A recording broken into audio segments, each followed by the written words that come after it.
하나님의 이름을 찬송하며 내 마음으로 하나님을 즐겁게 찬양하네. 할렐루야 할렐루야 할렐루야 할렐루야 할렐루야 할렐루야 할렐루야. 내 입술로 하나님의 이름을 찬송하며 내 마음으로 하나님을 즐겁게 찬양하네. 할렐루야 할렐루야 할렐루야 할렐루야 할렐루야 할렐루야 할렐루야 할렐루야. 내 입술로 하나님의 이름을 찬송하며 내 마음으로 하나님을 즐겁게 찬양하네. 할렐루야 할렐루야 할렐루야 할렐루야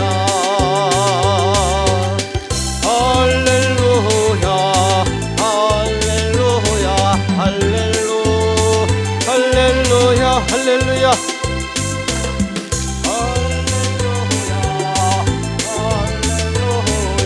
할렐루야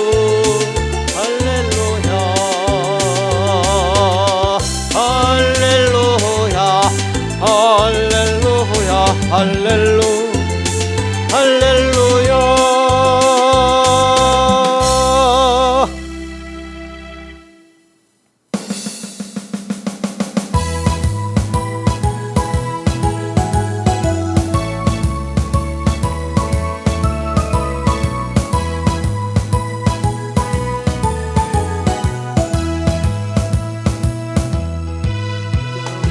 주를 찬양합니다. 내 영이 주를 찬양합니다.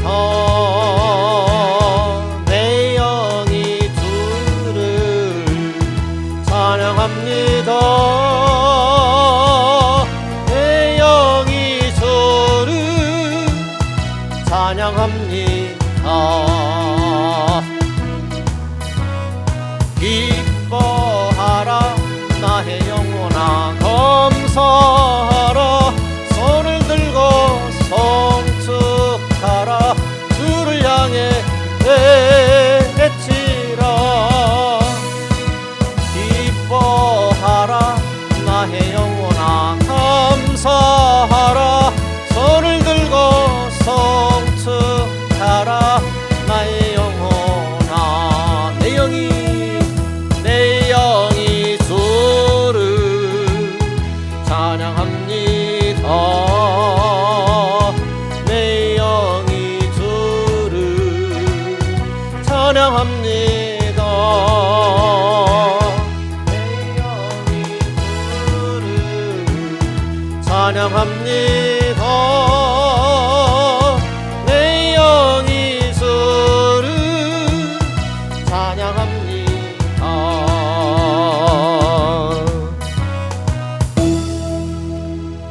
비 만드시는 주, 비 만드시는 주, 방송실 비 만드시는 주 거기 있을 것 같은데요. 우리 주는 위대하십니다.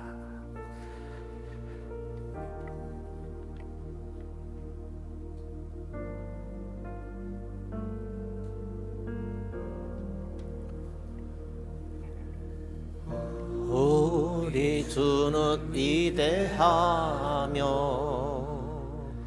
능력이 많으시도다. 그의 지혜 무궁하며 인사는 영원하도다. 상한 자를 고치시며 상처를 싸매시도다. 별들의 수를 세시며 이름을 붙이셨도다.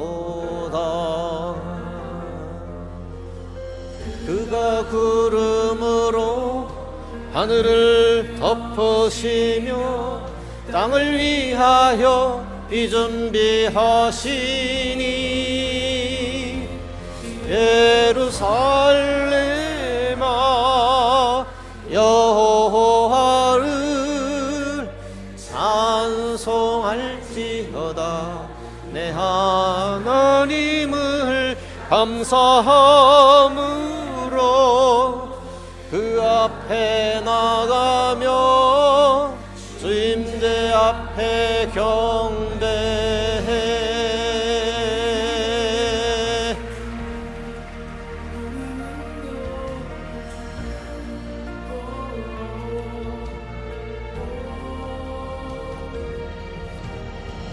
우리 주는 위대하며 능력이 많으시도다. 그의 지혜 무궁하며 인자는 영원하도다. 그가 구름으로 하늘을 덮으시며 땅을 위하여 비준비하시니 예루살렘아 여호와를 찬송할지어다. 내 하나님을 감사함으로 그 앞에 나가며 주임제 앞에 경배해.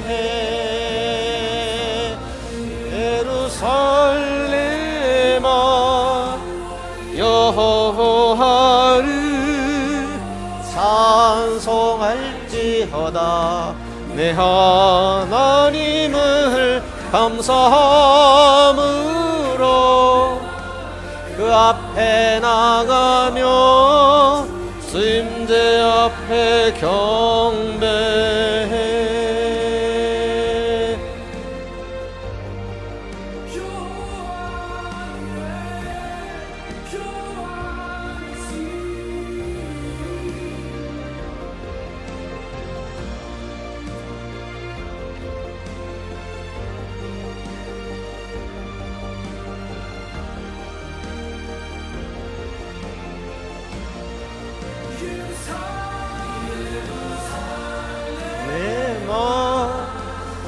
여호와를 찬송할지어다.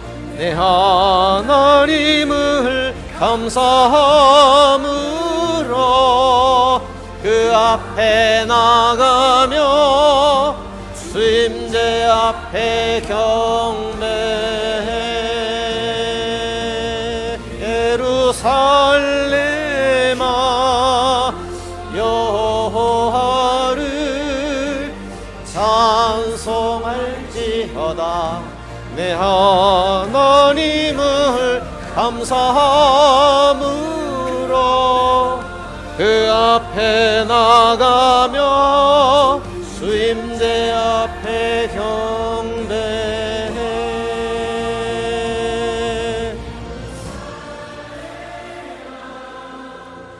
여호와를 찬송할지어다. 내 하나님을 감사함으로 그 앞에 나가며 주임제 앞에 경배해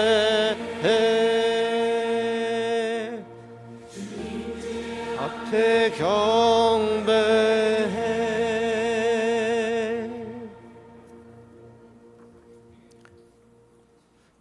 오늘 어디 할 차례입니까? 표시해놨는데 잘 모르겠어요. 그럴 때도 있어요. 표시해놨는데 여긴지 저긴지 잘 모르겠어요. 39페이지라고 합니다. 예. 성육신 할 차례라고 합니다. 맞습니까? 예. 저는 이제 적인 줄 알았어요. 그 앞에 신성, 그리스도의 인성을 했고 신성을 했어요. 예수님은 인성도 계시고 신성도 계신 분이에요. 완전한 인성과 완전한 신성, 완전한 인간이고 완전한 하나님이신 분이에요. 그분이 이제 성육신했다라는 거죠. 그러면 성육신이 무엇인가 오늘 공부하도록 하겠습니다. 이제 복습은 여러분 스스로 하고 이 시간은 성육신 들여다보겠습니다. 39페이지입니다. 성육신이란 그리스도의 한 인격 속에 신성과 인성이 있다 라는 내용인데요. 무슨 내용인가 살펴보도록 합니다. 그리스도의 신성 인성 교리는 언제부터요? 초대교회 때부터 믿던 교리였다 라는 겁니다. 그런데 AD 451년 칼게톤 회의 때 정리되었다. 그러니까 믿기는 믿었는데 정리가 좀 덜 될 수 있겠죠. 그런데 이제 451년경에 칼게톤 회의 때 정리가 잘 되었다라는 겁니다. 그 이전에는 부적절한 성육신 교리들이 나왔다가 거절되었다라는 거지요. 그 중에 이단으로 거절된 교리 셋은 언급할 필요가 있다라는 겁니다. 왜냐하면 지금도 그렇게 생각할 수도 있기 때문에 짚고 넘어가는 것이 좋겠다라는 것입니다. 그리스도의 인격에 대한 세 가지 부적절한 견해. 아폴리나리스주의, 읽기도 힘드네요. 아폴리나리스주의 뭔가 보자면, 그러니까 451년에 정리됐는데 그 전에 한 100여 년 전에 361년에 라오디게아의 주교가 된 아폴리나리스는 그리스도는 인간의 몸은 있었지만 인간의 마음이나 영혼은 없었다고 가르쳤다. 누가요? 아폴리나리스가. 그리스도의 마음이나 영혼은 하나님의 아들의 신성에서 나왔다고 가르친 것이다. 아폴리나리스는 그리스도가 인간의 몸에 신성을 가지고 있다고 가르친 것이다.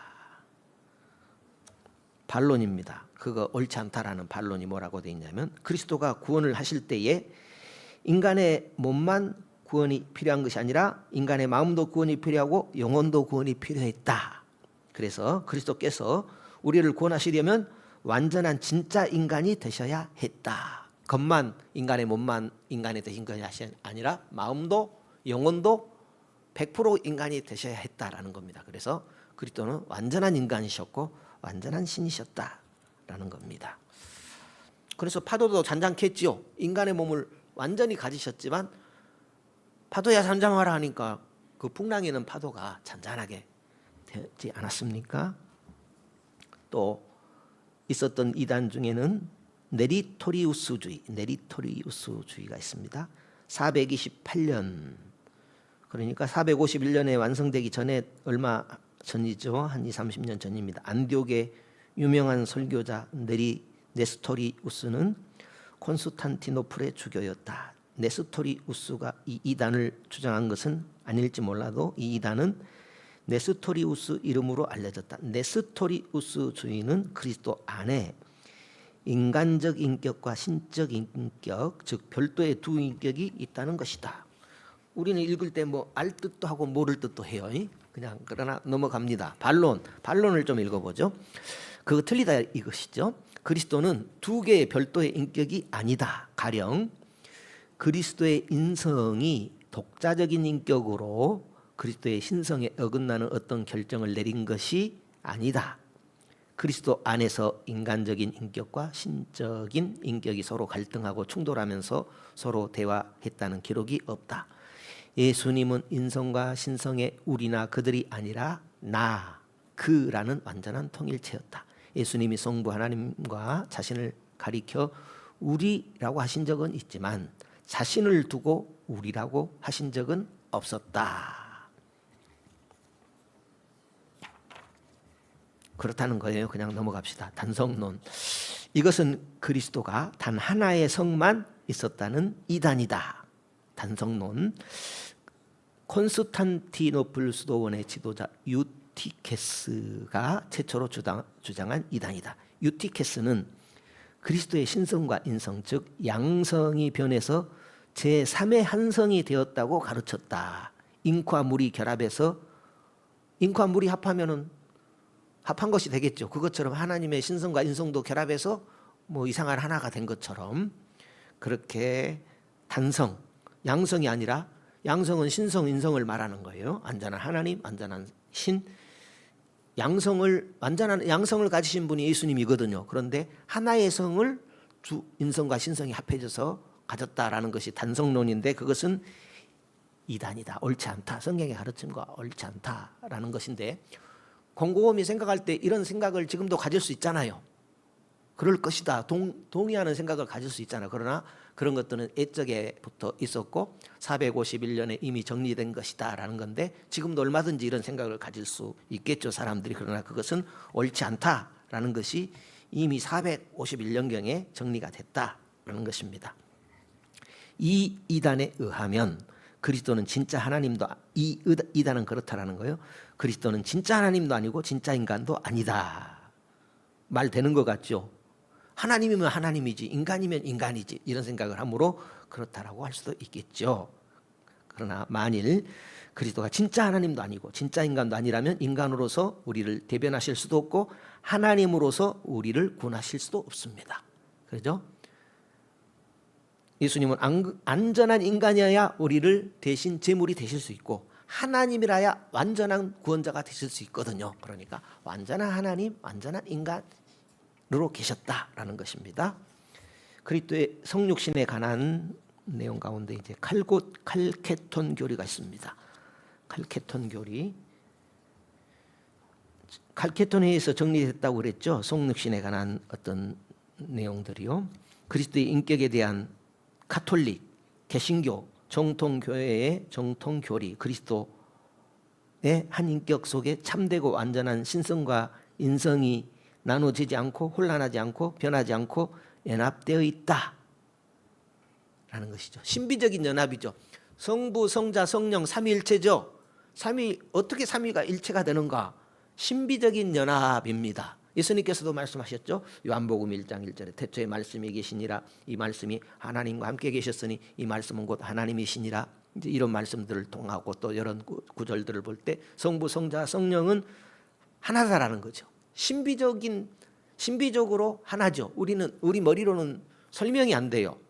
이성으로도 깨달을 수도 없어요. 그것처럼 예수님의 신성과 인성의 문제도 마찬가지입니다. 신비적인 연합입니다. 신비적인 연합.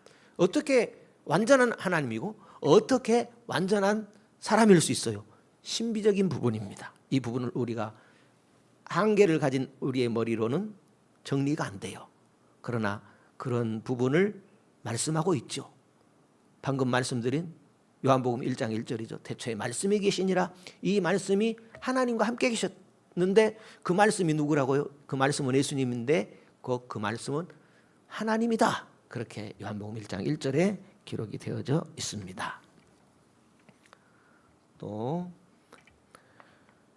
세 번째, 그리스도의 신성과 인성에 대한 성경 구절들의 조화. 지금 성육신에 관한 내용입니다. 조화하기 어려운 성경에 몇 구절이 있다. 첫째, 다른 성이 하지 않는 것을 한 성이 하는 경우. 다른 성이라는 것은 인성과 신성이 있을 때 한쪽 성을 말하는 것이죠. 그리스도의 인성에 관해서 그리스도는 하늘로 올라가셔서 세상에 계시지 않는다고 말할 수 있다. 그러나 그리스도의 신성에 관해서 그리스도는 어디에나 계신다고 할 수 있다. 그러죠? 성도 여러분, 그리스도는 지금 어디에나 계신다고 할 수 있어요? 없어요? 있다. 그러나 또 그리스도는 어디에만 계신다? 인성을 말할 때는 부활 승천해가지고 하늘로 올려가셨잖아요. 그러니까 올려가심을 본 그대로 온다고 했으니까 인성은 올려 가셔버린 거예요. 그러나 신성으로는 지금 어디에나 계셔요. 한국에도 계시고 미국에도 계시고 집사님 마음속에도 계시고 권사님 마음속에도 계시고 어디나 계신다. 뭐 그리스도에 보내신 영으로 계신다. 이렇게도 표현할 수 있겠습니다. 그러나 그리스도의 신성에 관해서 그리스도는 어디에 계신다고 할 수 있다. 그리스도는 하늘로 올라가셨다는 것도 옳고 항상 우리와 함께 계신다는 것도 옳다라는 겁니다. 그러니까 이렇게 그리스도의 인성과 신성은 복잡하지요. 알 듯 모를 듯 하지요. 그렇지만 모순이 아니에요. 삼위일체 하나님이 모순이 아닌 것처럼 신비적인 관계이시죠. 그것처럼 예수님의 신성과 인성은 신비적인 그런 뭐랄까요? 관계를 할까요? 신비적인 그런 교리입니다. 신비적 연합. 그러니까 인성 100%, 신성 100%를 가지신 하나님, 인성 100%, 신성 100% 가지신 하나님이 이 땅에 오신 것이 예수 그리스도시다라는 것입니다. 내 생각의 상상을 초월합니다. 내 생각의 상상을 초월하신 하나님이다. 이렇게 생각할 수 있겠습니다. 그 다음에 42페이지입니다. 42페이지. 예수님은 인성에 관해서는 죽으셨지만 신성에 관해서는 죽지 않으셨고 부활하실 수 있었다라는 겁니다. 그러니까 죽으시고 부활하신 것은 예수님의 인성에 관한 부분이지 신이신 예수님이 죽을 수 없죠. 예, 그러니까 예수님께서 십자가에 못 박힌 것은 인성 부분이 십자가에 달려 죽으신 것입니다. 신성이신 그분은 피 흘릴 수가 없죠. 하나님의 피로 사신 교회 그랬거든요. 그런데 그러면 하나님이 피 흘렸단 말인가? 그런 표현이 아니죠. 인성 대신 예수 그리스도께서 자기 피로 교회를 사셨다 하는 그런 의미에서 하나님이 자기 피로 사신 교회 그렇게 표현이 되어진 것입니다. 예수님은 신체적인 몸으로 죽으셨고 영혼이 육체로부터 분리되어 천국의 성부 하나님에게로 가셨다. 이런 부분도 쉽지 않죠. 성부 하나님에게로 가셨으면 지금은 어떤 모양으로 계실까? 이제 이런저런 생각들을 해볼 수 있겠죠. 성경 구절 일일이 다 읽어야 되겠지만요. 제가 넘어가고 있습니다. 43페이지. 예수님은 인성에 관해서는 우리처럼 유혹을 받으셨지만 죄는 없으셨다. 유혹당하지 않으셨다. 우리는 자꾸 유혹을 당하죠. 근데 스스로도 유혹 당하고 옆에 환경 때문에 유혹도 당하고요. 신성에 관해서는 유혹을 받지 않으셨다. 신성 자체는 유혹 당할 수도 없죠. 하나님이 무슨 유혹을 당하겠습니까? 차원이 다른데요. 시간 밖에 계시고 환경을 초월하신 분이신데 풍랑이는 바다를 걸으셨잖아요. 풍랑이는 바다를 걸으시는 분이 무슨 유혹을 당하겠어요. 그죠? 그러니까 신성 부분은 유혹을 당하지 않으셨어요. 차원이 다르죠. 그러나 인성 부분에서는 유혹을 당하셨지만 유혹에 넘어가지는 않으신 거죠. 죄는 짓지 않으셨다라는 것입니다. 예수님은 두 개의 별도의 의지, 즉 인적 의지와 신적 의지를 가지고 계셨다. 인적 의지로 예수님은 무엇을 배우실 수 있었지만 신적 의지로서는 모든 것을 다 아셨다. 재림의 날짜를 모르신다는 예수님의 말씀은 그분의 인적 의지에 관해서 이해될 수 있다. 예수님의 신적 의지로는 재림 날짜를 정확하게 아셨다. 이런 부분은 쉽지 않죠. 그렇지만 또 그렇게 정리를 이렇게 해볼 수 있다라는 것입니다. 그렇다면 거의 지금 정리가 되고 있는데요. 읽어보고 이 부분을 마무리하도록 하죠. 예수님의 신성과 인성 그 부분이죠. 그리스도의 신성과 인성 부분이죠. 그리스도의 인격, 신성과 인성을 가지셨다. 지금 성육신에 대한 부분이고요. 결론적인 부분입니다. 예수님은 인적 의지와 신적 의지 두 개의 별도의 의지를 가지고 계셨지만 두 개의 별도의 인격은 아니셨다. 두 개의 별도의 의지를 가지고 계시면서 어떻게 두 개의 별도의 인격이 아니냐, 이것을 이해하지 못하겠다는 것과 이것이 불가능하다는 것은 다르다. 예수님은 두 개의 별도의 의지를 가지고 계셨으나 하나의 인격이셨다. 둘째, 신성이 하든 인성이 하든 그것은 그리스도의 인격이 하신 것이다. 위에서 본 대로 그리스도의 인성이 하고 신성이 하지 않은 것이나 그 반대의 경우 다 그리스도께서 하신 것이다. 예수님은 아브라함이 있기 전에 내가 있었다고 하셨지, 아브라함이 있기 전에 내 신성이 존재했다고 하시지 않으셨다. 우리 인간도 손가락으로 자판을 두드리지만 내 손가락이 자판을 두드리고 내 눈은 두드리지 않았다고 하지 않고 내가 자판을 두드렸다고 한다. 그리스도께서 우리 죄를 위하여 죽으셨다라고 한 것은 그리스도의 인성에 해당되는 것이지만 한 인격자로서 그리스도께서 하신 것이다. 그리스도의 인성이 있지만 그것은 그리스도가 하신 것이죠. 내 손가락이 자판을 두드렸다는 게 아니고 내가 두드렸다 한 것처럼 말이죠. 야구 방망이가 공을 친 것이 아니라 내가 쳤다, 내가 쳤다 이렇게 표현하는 것처럼 그런 의미가 되겠습니다. 나는 세상을 떠나간다라고 하시면서 나는 너희와 항상 함께 있다라고 하실 수 있다라는 거죠. 인성은 떠나가셨지만 신성으로 너희와 항상 함께 있다라고 하실 수 있다라는 것이죠. 세 번째, 그리스도의 신성에 대한 것을 인성에 대한 표현으로 쓸 수 있다. 그들의 영광의 주를 십자가에 못 박지 않았을 것이다.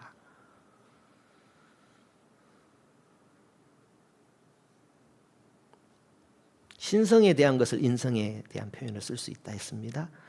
영광의 주는 그리스도의 신성에 관한 것이지만 못 박다는 것은 인성에 관한 표현을 쓴 것이다. 엘리사벳이 마리아를 두고 내 주의 어머니라고 했는데, 엘리사벳은 세례 요한의 어머니죠.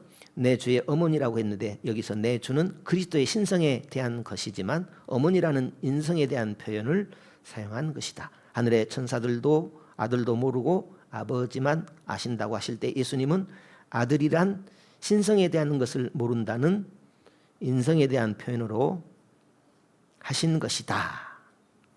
네 번째, 속성의 전달. 그리스도는 인성으로서 경배의 대상이 되실 수 있고 범죄하지 않을 수 있는 능력을 신성과 연결된 탓으로 얻었다.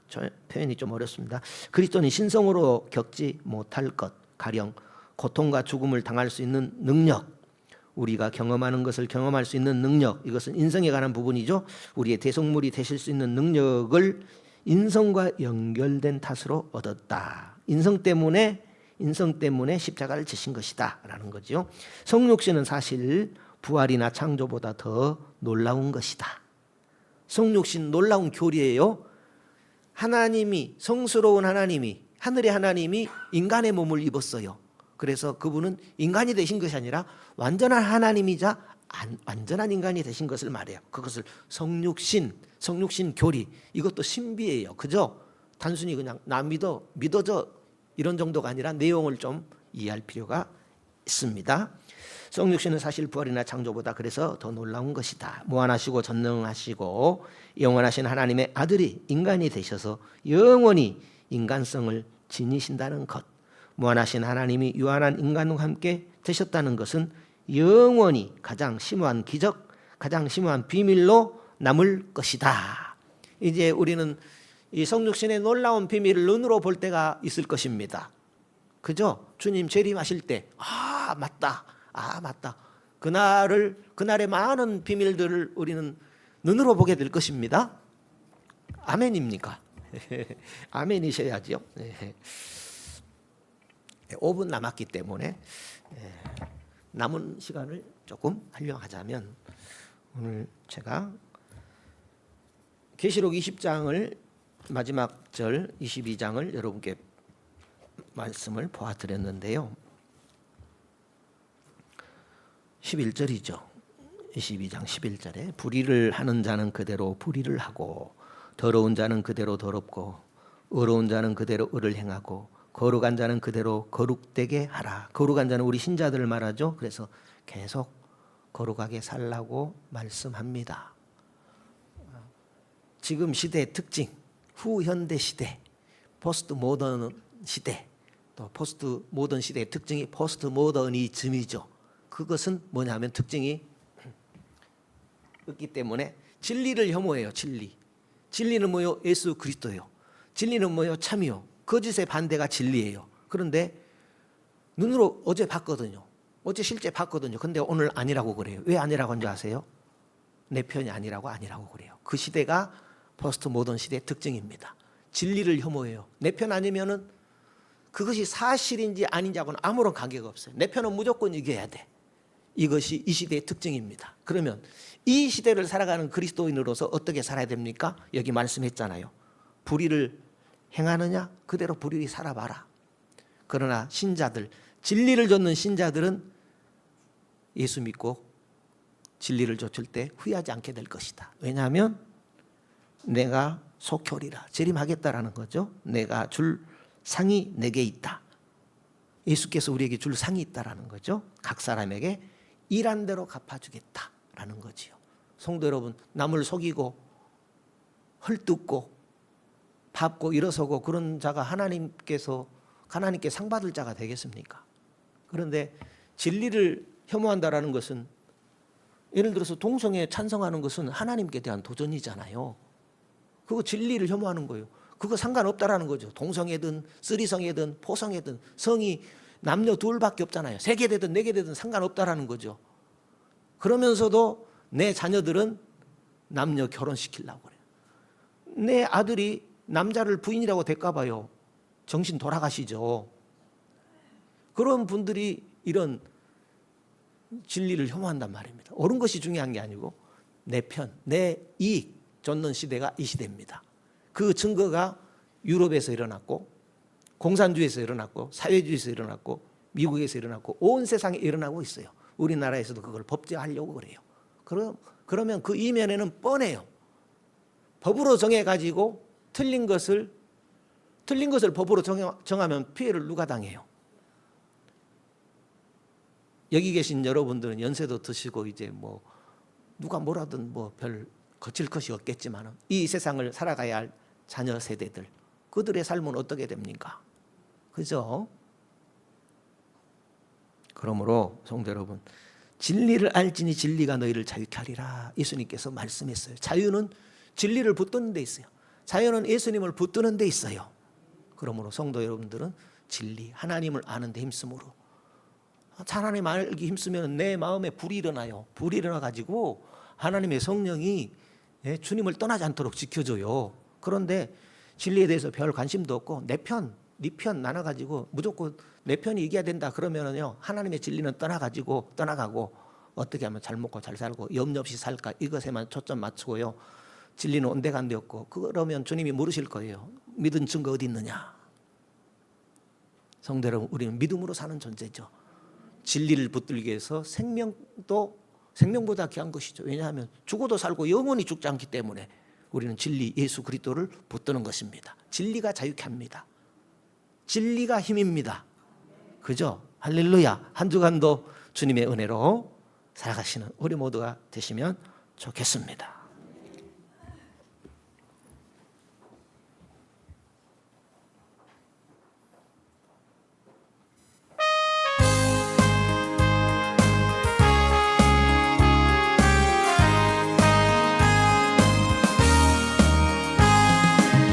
세상에 내가 살면서 항상 찬송 부르다 날이 저물어 오라 하시면 영광 중에 나아가리. 열린 천국문 내가 들어가 세상 짐을 내려놓고 빛난 멸류관 받아 쓰고서 주와 함께 다스리리. 눈물 골짜기 더듬으면서 나의 갈 길 다 안보해. 주의 품 안에 내가 안기어 영원토록 살리로다. 열린 천국문 내가 들어가 세상 짐을 내려놓고 빛난 멸류관 받아 쓰고서 주와 함께 다스리니. 나의 가는 길 멀고 험하며 산은 높고 걸은 깊어 피곤한 나의 몸 쉴 곳 없어도 복된 날이 밝아오리. 열린 천국문 내가 들어가 세상 짐을 내려놓고 빛난 멸류관 받아 쓰고서 주와 함께 다스리니. 한숨 거시고 수금 없는 날 사모하며 기다리니. 내가 그리던 주를 배울 때 나의 기쁨 넘치리라. 열린 천국문 내가 들어가 세상 짐을 내려놓고 빛난 멸류관 받아 쓰고서 주와 함께 다스리.